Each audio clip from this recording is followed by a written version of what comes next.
Pues mi nombre es Chema Vilchez y me dedico fundamentalmente a la música. Soy guitarrista y bueno, pues de vez en cuando también escribo. Cuando hay tiempo libre también me gusta compartir mi experiencia en el yoga y fundamentalmente eso es a lo que me dedico. Fíjate que empecé con la música, creo que quizás relativamente tarde. A mí me hubiera gustado empezar con 7, 8 años, que me encantaba el piano. Pero yo estaba en un entorno pues quizá familiar, social, donde la música pues no estaba ahí al alcance nuestro, ¿no? Una familia muy humilde, donde comprar un piano era algo prácticamente impensable. Entonces, pues empecé con la guitarra con unos 13, 14 años y la cogí, la verdad es que con mucha pasión. Casi fue como la tabla salvavidas en mitad del océano, ¿no? Y de la tormenta, ¿no? Me aferré a ella y desde entonces no la he soltado, ¿no? Y con respecto al yoga, que ha sido algo que me ha acompañado también desde muy crío, pues me compré el primer libro de yoga pues con unos 11 años más o menos, y a mí yo no entendía mucho de qué trataba aquello, pero simplemente el ver los sadhus y toda esta gente ya me llamaba mucho la atención. Entonces, pues me empezó a interesar por la meditación, la práctica de las asanas, del yoga, ya sobre todo con 16, 17 años que me hice vegetariano y empecé a practicar a diario. Y eso, yo creo que esa parte que marcó mi adolescencia muy profundamente, de hecho me hizo retirarme mucho de lo que es una adolescencia quizá más habitual o más normal, ¿no? Me tenía que ganar la vida como la música como fuese y bueno, pues me pasaba el día encerrado tocando. La verdad es que me podía tirar jornadas de 10 horas. Cuando yo acabé mi instituto y el COU y todas estas cosas, pues estudiaba muchas horas. Dedicaba a tocar la guitarra y a practicar yoga. Y eso fue mi vida durante muchos años. Me marché a los Estados Unidos a estudiar. Aquello fue una experiencia a nivel personal tremenda y a nivel musical pues también. He pasado temporadas en Nueva York, pero sobre todo ha sido en Los Ángeles. Y desde el punto de vista artístico, musical, pues es muy interesante, ¿no? Porque sobre todo Estados Unidos tiene algo, en este caso Los Ángeles, California, que es como un imán donde van gente de todo el mundo, pues bueno, imagino que cada uno tiene sus expectativas, ¿no? Pero va gente de grandísimo nivel musical y artístico. Entonces, pues bueno, allí constantemente estás aprendiendo, que a mí es algo que siempre me gusta y me fascina, ¿no? El ver gente que en su campo pues está en el máximo nivel de excelencia, ¿no? Desde el punto de vista más social, de cómo se vive y todo eso, bueno, pues eso quizás es lo que ha hecho que no me quede vivir en Los Ángeles, ¿no? Digamos que es un mundo quizás excesivamente competitivo y con vistas a unos objetivos a veces quizá demasiado, te diría, materiales, pero bueno, hay de todo, hay todo tipo de personas en todas partes. A veces tenemos un estereotipo de un lugar, por ejemplo en Estados Unidos, desde Europa y a veces desde España se la mira como si fueran, están un poco demonizados, ¿no? Y para nada, ¿no? Yo he conocido gente admirable en todos los campos, en el musical y en el espiritual, ¿no? Entonces a mí la verdad es que me gusta mucho estar en Los Ángeles. Sí es cierto que tiene un punto un poco sórdido, es una ciudad muy dura, hay zonas que hay mucha violencia, zonas donde hay bastantes crímenes y claro, estar en eso para alguien que vive en una ciudad como Madrid, que es relativamente tranquila, pues bueno, puede suponer un choque, ¿no? Pero bueno, hay muchos de los valores sobre Estados Unidos que desde aquí tenemos muy estereotipados y para nada, ¿no? Hay gente realmente especial allí. Pues a la India he estado no muchas veces, la verdad es que han sido 3 veces, 2 de ellas he ido a tocar a diversas ciudades y la primera, que fue la que más me impresionó, fue en Calcuta, donde pude conocer pues, muchos voluntarios que trabajan con la Madre Teresa, que también tuve la oportunidad de conocerla, fue una experiencia muy especial. Y bueno, te puedo resumir mi experiencia en la India con una anécdota muy breve. Recuerdo en ese primer viaje a Calcuta, paseando por un parque realmente extraordinario y muy exuberante, Jardín Botánico de Calcuta, se acercó un señor y estaba con unas voluntarias que eran de Asturias Y estábamos paseando por allí y se acercó este hombre diciendo, en inglés, ¿no? Me available man, ¿no? Como yo, hombre disponible, ¿no? Y bueno, nosotros pensamos que quería dinero o algo. Bueno, el caso es que el hombre se pasó toda la tarde siguiéndonos, al final accedimos, nos acompañó, nos llevó a rincones de aquel jardín que no hubiésemos conocido si no hubiera sido por él, ¿no? Pasó toda la tarde con nosotros, incluso parte de la noche, acompañándonos a muchos sitios. Y en ese tiempo nos contó, pues bueno, que tenía mujer, hijos, y vivía en unas condiciones muy pobres. Y cuando ya se despedía, le fuimos a dar dinero y no lo quiso coger, no lo quería coger. Y él decía, no, mi hombre disponible, yo hombre disponible, ¿no?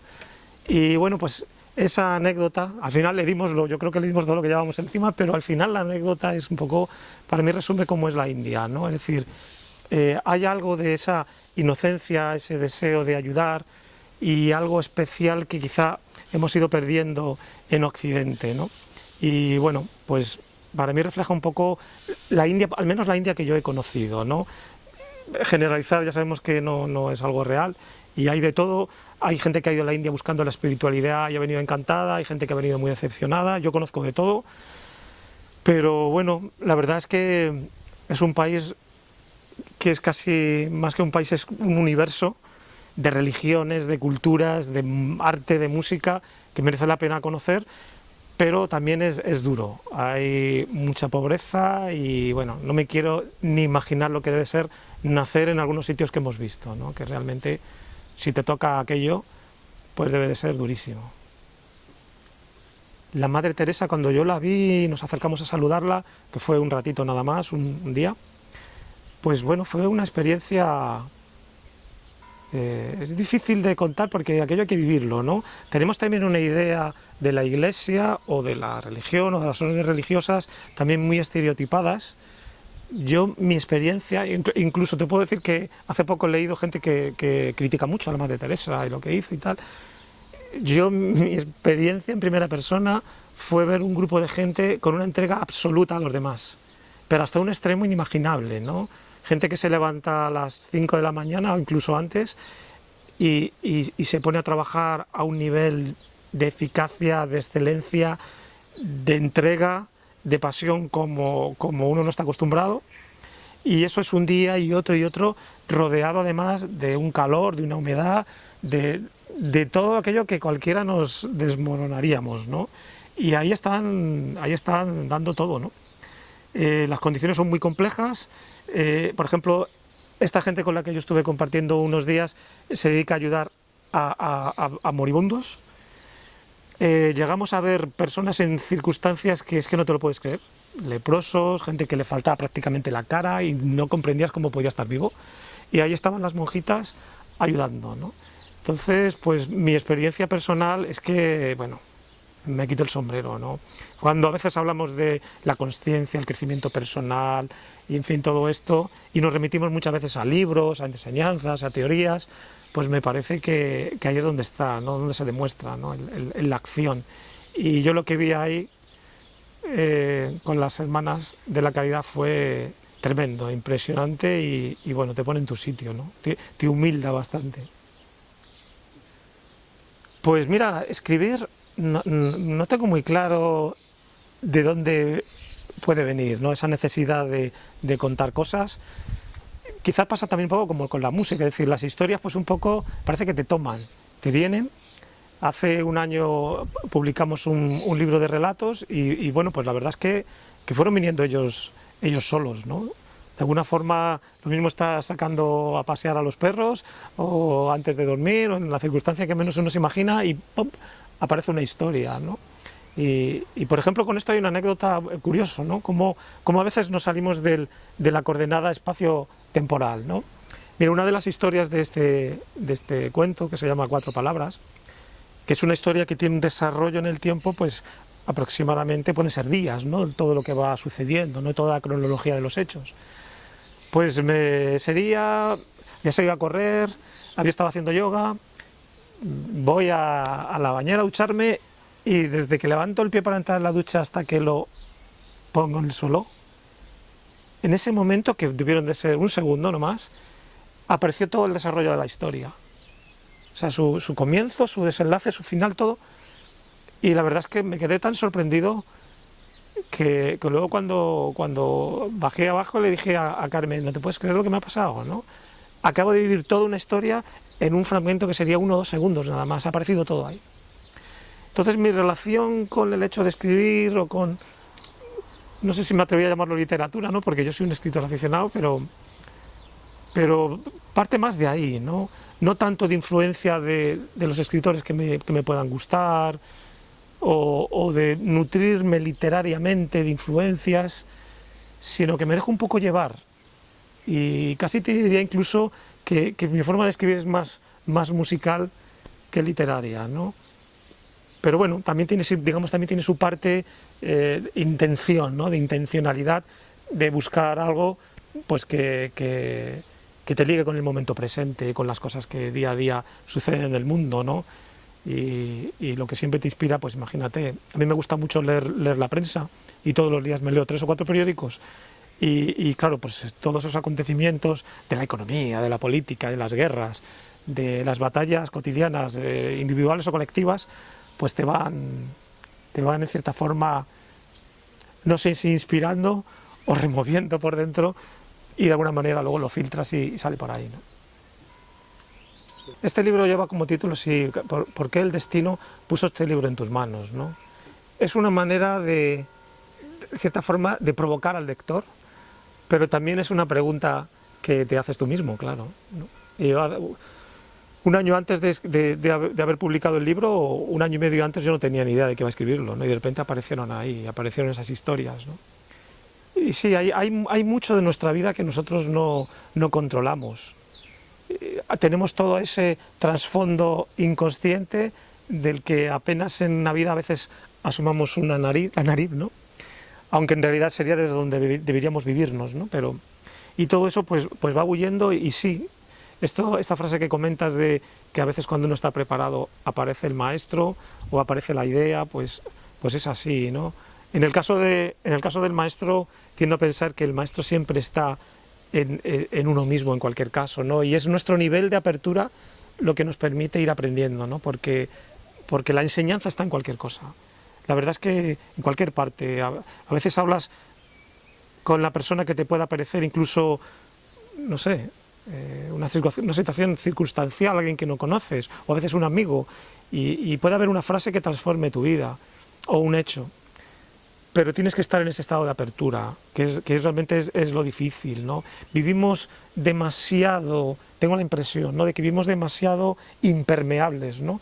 Nos cerramos en este caparazón del ego, de apuntalar nuestro ego con nuestros conceptos de cómo vemos el mundo, a nivel de todo, social, político, espiritual, y yo creo que la clave a veces está en ser más permeables, en escuchar al otro, en ponernos en el lugar del otro, en definitiva en romper esa barrera, esa frontera de la piel que nos limita, ¿no?, para pasar a ser algo más que nosotros mismos. Y de ahí yo creo que es donde viene todo, ¿no? Donde pueden venir las historias, donde puede venir la inspiración para la música, para pintar un cuadro, para lo que sea, ¿no? Creo que es muy importante, al menos bajo mi experiencia, el estar en estado de apertura. ¿De dónde viene todo esto? ¿De dónde viene esa información? Imagínate, yo francamente no lo sé. Y me parece que dar una explicación es que no querría resultar... Vamos a ver, yo creo que es muy complicado. Tratamos de resumirlo todo a escala humana, a una dimensión humana, cuando claramente todo lo que nos rodea nos supera, ¿no? Incluso creo que los últimos apuntes, ¿no?, de la física cuántica y todo eso que se está estudiando quizá va por ahí, ¿no? Es decir, que la realidad no es para nada como nosotros la percibimos, la observamos, ¿no? ¿De dónde viene esa energía que nos activa? ¿Por qué estamos aquí? Al final, ¿qué sentido tiene todo esto o los porqués? Creo que es algo que realmente desde nuestra dimensión humana nos supera. Y aunque hay explicaciones desde el punto de vista filosófico, religioso, no te quiero contar ahora en la New Age y todo esto, que es tan fácil explicar todo y poner una frasecita y darle un porqué, pues bueno, hay gente que se contenta con eso, ¿no? A mí me parece un recurso, con perdón, muy infantil. Yo creo que de alguna manera somos como pequeñas hormigas ante una realidad, y la hormiga si se pasea por aquí ni ve la taza, ni ve el libro, algo que hemos decidido llamar libro y taza, y la puedes poner ante un ordenador y no lo percibe, ¿no? Y nosotros tenemos la verdad y la realidad la tenemos aquí, y no la podemos percibirla, ¿no? Que hay algo, que hay una inteligencia universal, por supuesto, pero incluso el llamarlo inteligencia universal es empequeñecerlo, ¿no? Es decir, tan solo hace falta ver el mecanismo que mueve toda la vida, que mueve una planta, que mueve el crecimiento de un ser humano, cualquier especie, para darte cuenta de que hay una inteligencia detrás, pero que nos supera enormemente, ¿no? A eso, algunos que han intuido por dónde va eso, por dónde van los tiros, pues lo han llamado Dios, ¿no?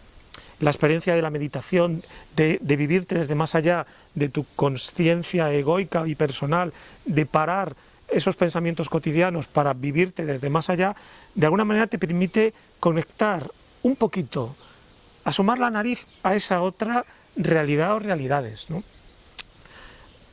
Me parece pretencioso por nuestra parte llamar a eso Dios y tratar de incluso humanizarlo, y por supuesto me parece también muy pretencioso la gente que va por el mundo que dice que no cree en Dios o que es atea, tal. Bueno, en el fondo, cuando hablamos de Dios, yo creo que casi nadie sabemos de qué estamos hablando, ¿no? Por esto mismo, porque nos supera. Pero en realidad tampoco merece la pena teorizar si existe Dios, si no, si tal, si cual. El acercarte a esa vivencia desde más allá de tu propia consciencia, por llamarlo así, egoica, te permite comprender la vida de otra forma, y te permite a eso que al final es lo que todos los seres estamos buscando, ¿no? Que es ser felices, ser más feliz, vivirte desde una paz interior que te permite disfrutar de tu día a día de otra forma. Y yo creo que quizá está ahí la clave, ¿no? Al final, todos lo que buscamos es sentirnos más felices, vivirnos desde un estado que nos permita estar bien. Y en la medida en que te asomas a esa otra realidad, lo vas consiguiendo. Qué curioso que esa otra realidad lo que te lleva de manera natural es a compartir. Al final te das cuenta que la felicidad está en compartir, en abrazarte con los demás. Ya no solamente con los seres humanos, con toda la vida, ¿eh? En sentir a los animales, las plantas, disfrutar de los astros, disfrutar de las estrellas, conectarse con más allá de uno mismo. Yo creo que la clave de la felicidad está en eso, ¿no? Y de hecho todos los males del mundo también radican en eso, ¿no? En que nos hemos parapetado en el yo como algo aislado de los demás, y ahí nos vamos viviendo, pues batallando diariamente, unos con nosotros mismos, por supuesto, y con los demás, ¿no? Cuando el camino hacia la felicidad me da que está en esa apertura, ¿no? En el compartir y bueno, suena un poco ñoño, pero al final es en amarse, ¿no? En el amor, ¿no? Bueno, en ese sentido, todo lo que nos lleve, mindfulness, se ha puesto de moda ese concepto que al final básicamente es acercarse a la concentración o a la meditación, pues a mí me parece muy bien. Todo lo que sea acercarnos a trabajarnos desde el punto de vista mental, pues me parece estupendo. Sí es cierto que en la medida en que eso se va extendiendo, se convierte en una moda, pues se va frivolizando también, incluso existe un mercadeo de todo eso, un comercio, al final se va convirtiendo en un producto, claro, se va descafeinando, y en la medida que se va descafeinando, pues bueno, lo que va llegando al final a la gente, pues muchas veces es un sucedáneo que llega además de personas que lo que claramente están tratando es de forrarse, de hacer dinero con eso, y se convierte en un negocio, y es muy, muy fácil de ver, ¿no? Y se realizan eventos y gente que vive un poco de eso y trata de enriquecerse. Pero al final lo importante es que la persona que tiene la sensibilidad para buscar algo más allá, o la persona que se mete el trompazo vital, es decir, es un poco aquello como de San Pablo, ¿no? Que va en el caballo y hasta que no se pega el trompazo, pues no ve la luz, ¿no? Para mí es una metáfora, ¿no? Que decir que al final la vida nos pone en disposición de aprender algo cuando muchas veces tocamos fondo, ¿no? Entonces, pues está bien que todas esas herramientas se conozcan y mucha gente a través, por ejemplo, del pilates, pues llega al yoga, a un yoga más light, y de repente va conociendo un yoga pues de la meditación, del trabajo, de llegar a la mente a través del cuerpo. Pues sí, a mí me parece que está bien, ¿no? Es preferible que se hable de mindfulness que no de fútbol, con perdón también para el fútbol, que puede ser muy interesante, ¿no? Pero bueno, a mí me parece bien todo lo que signifique que se extienda cualquier manifestación que nos haga trabajarnos a nivel mental, o integrar el cuerpo, la mente y todo eso. Con respecto a lo que me comentas, pues sí, creo que desgraciadamente el movimiento New Age, si se puede llamar así, pues bueno, es un río revuelto donde ciertos pescadores pues tratan de hacer ganancia, y luego mucha gente, hay una corriente muy infantil en todo esto también, pero bueno, cada uno está donde está, o estamos donde estamos, todos tenemos nuestros filtros y nuestros lagunas, y en fin. Bueno, dentro del mundo del arte, como de cualquier profesión también realmente, está quien quiera hacer de ese trabajo una especie de tributo a sí mismo y rendirse culto a sí mismo, o hacer un trabajo donde lo que tú quieres es compartir una experiencia artística, musical, pues que a ti te hace feliz, y que es como algo que encuentras, y no sé, como el que ha hecho una tortilla de patatas y está muy rica y la quieres compartir con tu vecino, ¿no? Y vaya, tienes que probar esto. En realidad sería algo así. Tú desarrollas una vivencia y la quieres compartir porque piensas que es positiva. Crear un culto de eso, o querer rendirte tributo a ti mismo y culto, y esa imagen que tenemos del artista que quiere el aplauso, el beneplácito o la admiración de los demás, necesitar el apuntalamiento del ego a base de la aprobación de los demás, es terrible. A mí me parece eso la peor de las drogas, ¿no? Creo que sería mejor estar, vamos, no sé, enganchado a cualquier cosa que a eso, ¿no? Porque eso me da que no tiene fin. Y de alguna manera todos caemos además en eso, independientemente de la profesión, ¿no? Necesitas apuntalarte a través del aprecio de los demás, o ya, claro, llegar a la admiración o endiosarte también, como puede pasar muchas veces, pues es terrible, ¿no? Pero es curioso que también el sistema en el que vivimos, la sociedad en la que vivimos, va creando esos mitos, ¿no? En el mundo de la música, o en el mundo de los actores, el cine, cualquier mundo del espectáculo, todo un poco a veces gira en torno a eso, ¿no? A crear un divismo y unos mitos que en el fondo es toda una mentira y un poco una patraña. De hecho, yo por mi trabajo he podido conocer gente en ese sentido muy famosa, y muy famosa, pero muy fracasada interiormente, y muy necesitada de algo, ¿no? Y llena ese vacío, esos vacíos existenciales o interiores, llenándolos pues con el constante aplauso de los demás. Y claro, eso no llena nada en realidad, ¿no? Pero no creo que sea una cosa solamente del mundo del arte, ¿no? En el arte es como más evidente, ¿no? Pero me da que debe de pasar en casi cualquier profesión. Pues claro, la música para mí hoy en día es mi forma de expresión fundamental. Y digamos que llega un momento en el que el mundo lo percibes o lo concibes a través de la música. Y creo que no podría concebir la vida, ¿no? sin la música, como escuchante, ¿no? Como oyente, y también como forma de expresión, ¿no? de comunicarte. Y bueno, pues ese compromiso con la música, también en el sentido de tratar de dar lo más auténtico de ti, sin condicionamientos, pues forma parte esencial de la música, que además para la música y el yoga para mí en el fondo es lo mismo, ¿no? De una forma de expresión y de tratar de llegar más allá de ti mismo, ¿no? A eso que hablamos antes de la meditación, y desde ahí comunicarlo a través del sonido, ¿no? Desgraciadamente, la música, lo que entendemos generalmente por música, cuando yo hablo con los amigos, con los alumnos de yoga, con la gente en general, pues bueno, es otra cosa, ¿no? Hoy la música desgraciadamente se ha convertido en un producto, una forma también de marketing, de mercadeo, y lo que vemos generalmente pues en las televisiones, en la radio, son fórmulas donde lo que se pretende es, pues eso, crear dinero, hacer un mantra que a la gente la mantenga entretenida.